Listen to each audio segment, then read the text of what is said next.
West Bengal state council of vocational education training and skill ডেভেলপমেন্টের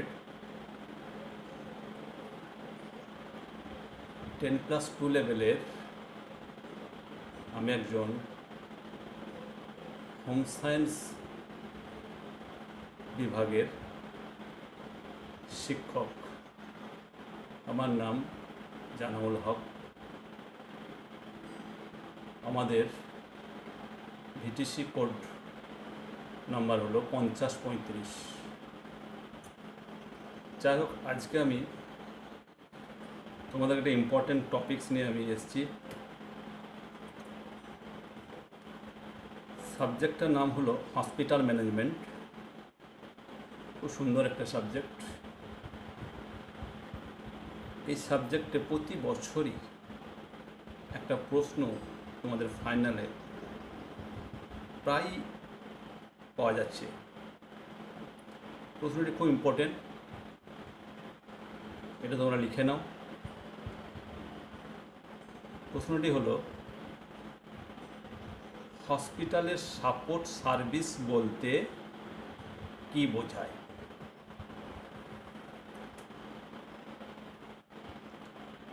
support service মানে কি?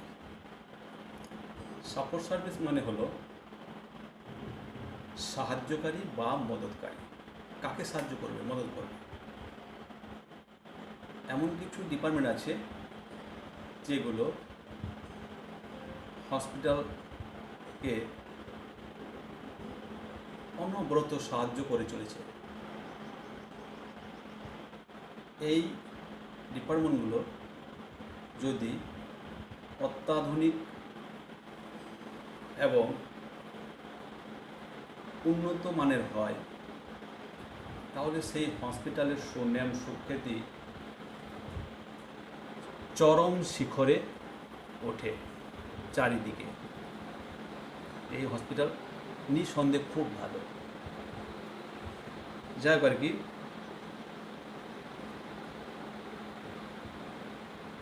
এই হসপিটালের সাপোর্ট সার্ভিস আওতায় যে ডিপার্টমেন্টগুলি আছে এগুলো আমি পরপর বলবো, তোমরা নোট করবে এবং বোঝার চেষ্টা করবে।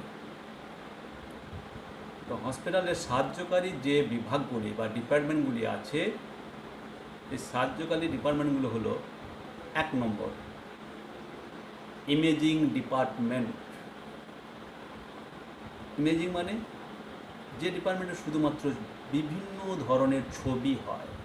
কিছু ছবি হয় না, রোগের নির্ধারণ করার জন্য বা রোগ নির্ধারণ করার জন্য যে ছবি করা হয় এবং রিপোর্ট দেওয়া হয়, এগুলি হলো 1 নম্বর হলো ইমেজিং ডিপার্টমেন্ট। এই 1 নম্বরেরই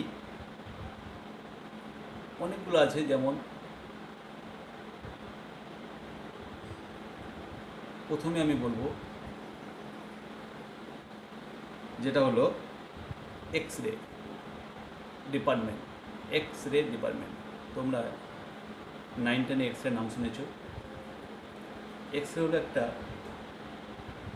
তেজস্ক্রিয় রশ্মি, যে রশ্মিটা মানুষের মাংস ভেদ করে হাড়ের ছবি, হাড়কেও ভেদ করতে পারে যে রশ্মিটা, যে আলোক রশ্মিটা। এবং এই ডিপার্টমেন্টকে বলা হয় এক্স রে ডিপার্টমেন্ট। এক্স ডিপার্টমেন্টে কী করা হয় একটু হালকা করে জেনে নাও। এক্স ডিপার্টমেন্টে করা হয়, যদি আমাদের শরীরের পা থেকে মাথা পর্যন্ত মোট যে হাড় আছে, এই হাড় বা অন্যান্য জায়গা যদি ভেঙে যায় বা মচকে যায় বা ফ্র্যাকচার হয়ে যায়, এগুলো সঠিক কতটা, কোন জায়গায় কিভাবে ভেঙেছে বা কিভাবে, সেটা কার মাধ্যমে পাওয়া যায় না, এই এক্স রে রিপোর্টের মাধ্যমে পাওয়া যায়। তাহলে একটা এক্স রে ডিপার্টমেন্ট ভালো থাকা দরকার একটা হসপিটালে। এরপরে যেটা হলো ইউএসজি। এর ফুল ফর্ম হচ্ছে আলট্রাসোনোগ্রাফি। আলট্রাসোনোগ্রাফি কেন করা হয় একটু জেনে নাও। আলট্রাসোনোগ্রাফি তখনই করা হয় যদি আমাদের হিউম্যান বডির বা হিউম্যান বডি অর্গান, মানে ভেতরের বেশ কিছু বডি অর্গান আছে, ভিতরে বেশ কিছু পার্টস আছে, সেই বডি অর্গানগুলোতে যদি কোনো রোগ থাকে, যেমন গলব্লাডারে স্টোন হতে পারে, কিডনিতে স্টোন হতে পারে, সিস্ট হতে পারে,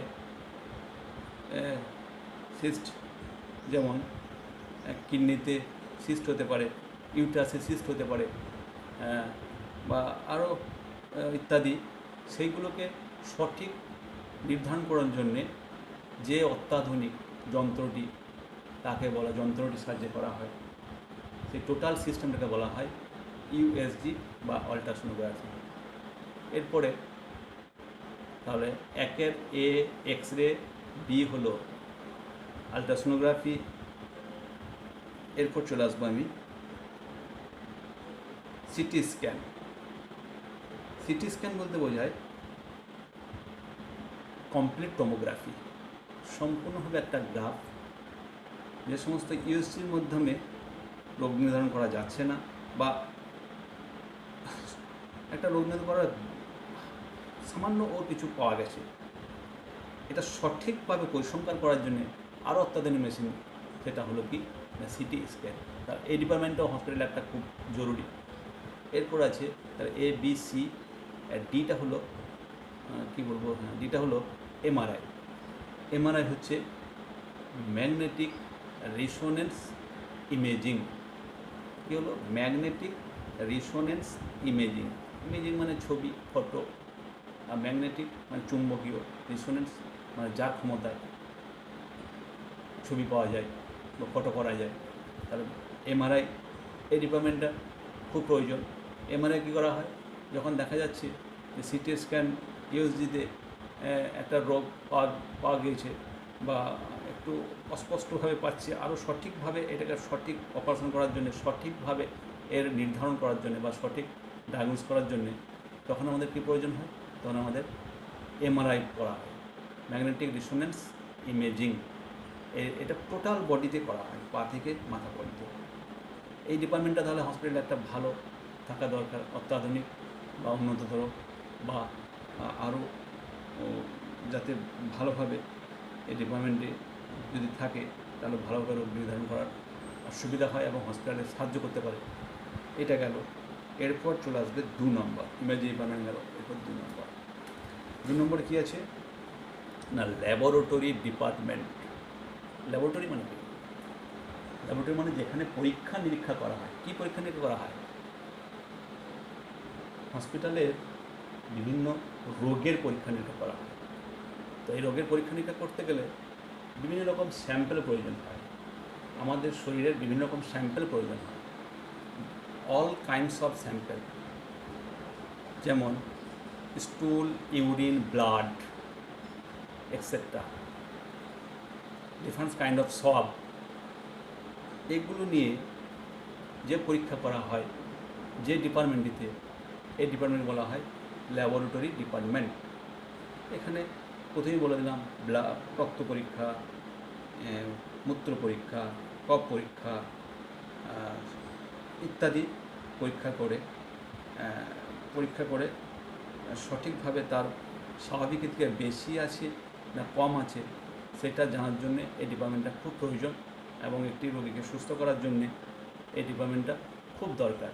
রোগী সুস্থ করার জন্যে যে রিপোর্ট করা হয় এই ডিপার্টমেন্টে এই সব কালেকশন করে এভাবে রিপোর্ট করা হয়।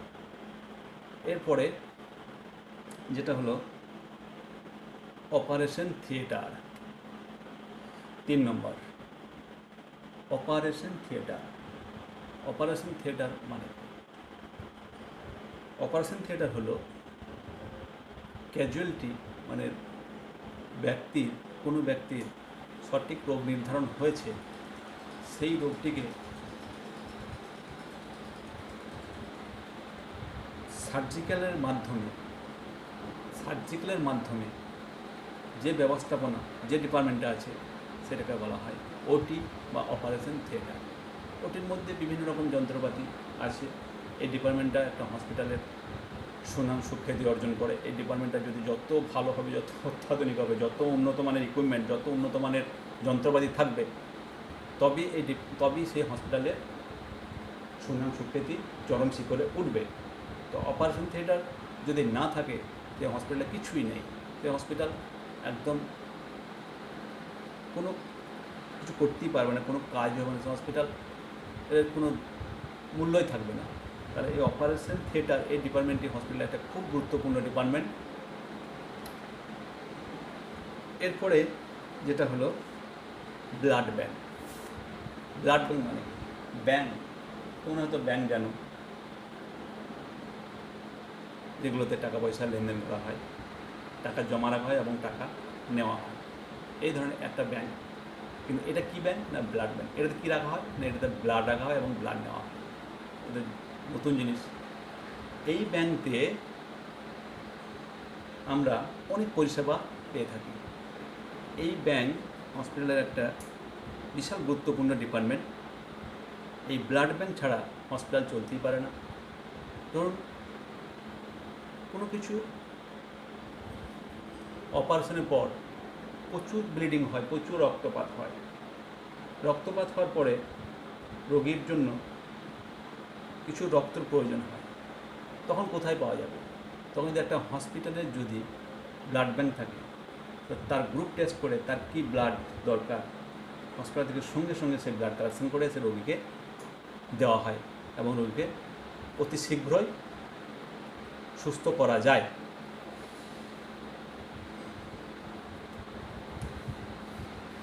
এরপরে যেটা হলো CSSD, central sterile supply department. এটা কি? এটা নতুন ধরনের একটা ডিপার্টমেন্ট, নতুন ধরনের একটা বিভাগ হসপিটালে। এই বিভাগটা হসপিটালের প্রয়োজন আছে এবং সাহায্যকারী পরিষেবা জন্য এই ডিপার্টমেন্টটার প্রয়োজন আছে। এটাতে কী করা হয়? অপারেশনের যে সমস্ত যন্ত্রপাতি বা ইকুইপমেন্ট আছে এবং টিচ করার জন্য, সেলাই করার জন্য যে সমস্ত নিডল, ছুঁচ বা আরও অন্যান্য কিছু কর্সেট ইত্যাদি বিভিন্ন রকম যন্ত্রপাতি, এগুলোকে অটোক্লেভ মেশিন দ্বারা পরিষ্কার পরিচ্ছন্ন করা হয়। অটোক্লেভ মেশিন দ্বারা পরিষ্কার পরিচ্ছন্ন করা কোন ডিপার্টমেন্টে না CSSD, central sterile supply department. একটা বিভাগ আছে, একটা রুম আছে, সেই রুমের মধ্যে একটা অটোক্লেভ মেশিন আছে। সেই অটোক্লেভ এই মেশিনের দ্বারা এইসব যন্ত্রপাতিকে জীবাণুশূন্য বা জীবাণু শূন্য করার জন্যে এই ডিপার্টমেন্টটা খুব প্রয়োজন এবং এই জন্যে এই ডিপার্টমেন্ট ছাড়া হসপিটাল চলতেই পারে না। এরপর যেটা হলো একটা গুরুত্বপূর্ণ বিভাগ, সেটা হলো মেডিকেল স্টোর বা ফার্মেসি। মেডিকেল স্টোর বা ফার্মেসি, ফার্মেসি মানে ওষুধ। তাহলে ওষুধ যদি না থাকে একটা হসপিটালে, সেই ব্যবস্থা যদি না থাকে হসপিটাল চলতে পারে না। হসপিটালের একটা ওষুধের ব্যবস্থা আছে, যে ডিপার্টমেন্টে বা যে রুমে যে ওষুধ ব্যবস্থা করা আছে এটাকে বলা হয় ফার্মেসি ডিপার্টমেন্ট, মেডিসিন বা ফার্মেসি ডিপার্টমেন্ট। ঠিক আছে, এরপর আমি চলে যাব লন্ড্রি ডিপার্টমেন্ট। লন্ড্রি ডিপার্টমেন্টের মধ্যে কী বোঝায়?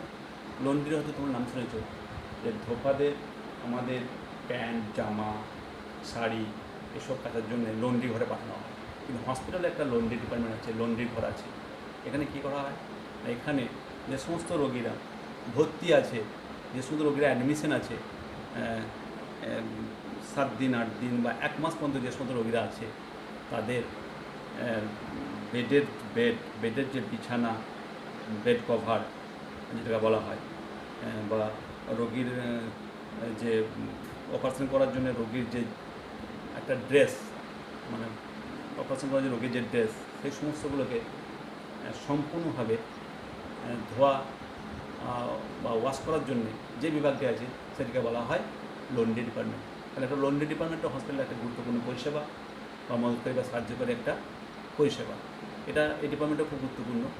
এরপরে আছে কি না রিসেপশন বা টেলিফোন ডিপার্টমেন্ট। রিসেপশন বা টেলিফোন ডিপার্টমেন্ট, এই রিসেপশন টেলিফোন ডিপার্টমেন্টটাও হসপিটালে একটা খুব গুরুত্বপূর্ণ বিভাগ বা গুরুত্বপূর্ণ একটা রুম। এটা কেন প্রয়োজন হয়? এটা প্রয়োজন হয় কোনো রোগীকে প্রথমে নিয়ে আসা হয় এই রিসেপশন রুমে, এবং তার নাম, বয়স, ঠিকানা কম্পিউটারাইজ করা হয়, এবং রোগীর আত্মীয়স্বজনকে ভালোভাবে রিসিভ করে বা রিসেপশন করে তাদেরকে সঠিক রুম কোন ওয়ার্ডে দিতে হবে, কোন মেল না ফিমেল ওয়ার্ডে দিতে হবে, বা কোন রুমে পাঠাবো, এই ডিপার্টমেন্টটার উপর নির্ভর করছে রিসেপশন ডিপার্টমেন্ট বা রিসেপশন ডিপার্টমেন্ট বা যেটা হচ্ছে অনুসন্ধানকারী অফিস, হ্যাঁ, বা কীভাবে কি এটাতে পাঠানো হবে। ঠিক আছে, এরপরে যেটা আছে অ্যাম্বুলেন্স বা পরিবহন ব্যবস্থা।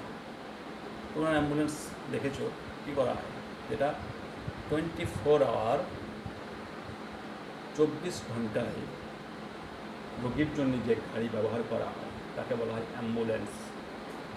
এই অ্যাম্বুলেন্স যদি হসপিটালে না থাকে সে হসপিটাল চলতে পারে না। কারণ কেন? কোনো একটা মৃত্যু ঝুঁকিপূর্ণ কোনো রোগী, তাকে যদি সঠিক সময়ে হসপিটালে না নিয়ে আসা হয় সে কিন্তু মারা যাবে। এই জন্য কী দরকার না অ্যাম্বুলেন্স পরিষেবা দরকার। অ্যাম্বুলেন্স পরিষেবা একটা গুরুত্বপূর্ণ পরিষেবা হসপিটালের। অবশেষে যেটা বলবো আমি, হাউসকিপিং ডিপার্টমেন্ট। হাউসকিপিং ডিপার্টমেন্ট মানে হাউস মানে বাড়ি কী বাড়ি? হসপিটালের সমস্ত বাড়ি, হ্যাঁ, সেটা রোগীর বাড়ি হোক, রোগীর ঘর হোক, বা রোগীর ওয়ার্ড হোক, বা ডাক্তারদের ওয়ার্ড হোক, বা টয়লেট, বিভিন্ন টয়লেট, ল্যাট্রিন, এই সমস্তগুলোকে পরিষ্কার পরিচ্ছন্ন করার জন্য এই ডিপার্টমেন্টটা খুবই প্রয়োজন। এটি খুবই হসপিটালকে সাহায্য করে। এটির জন্যে এটা অবশ্যই দরকার। এটা যদি না থাকে, এই হাউসকিপিং ব্যবস্থা যদি না থাকে, একটা হসপিটাল চলতে পারবে না বা হসপিটাল অসম্পূর্ণ রয়ে যাবে। তা হাউসকিপিং ডিপার্টমেন্টটা খুবই প্রয়োজন একটা হসপিটালের জন্য, সাহায্য করে একটা পরিষেবা। তো এই সমস্ত ডিপার্টমেন্টের যে সার্ভিস প্রতিনিয়ত সমস্ত রোগীর কাজে লাগে, এই সার্ভিসগুলোকে বলা হয় সাহায্যকারী বা মদতকারী বা সাপোর্ট সার্ভিস বলা হয়।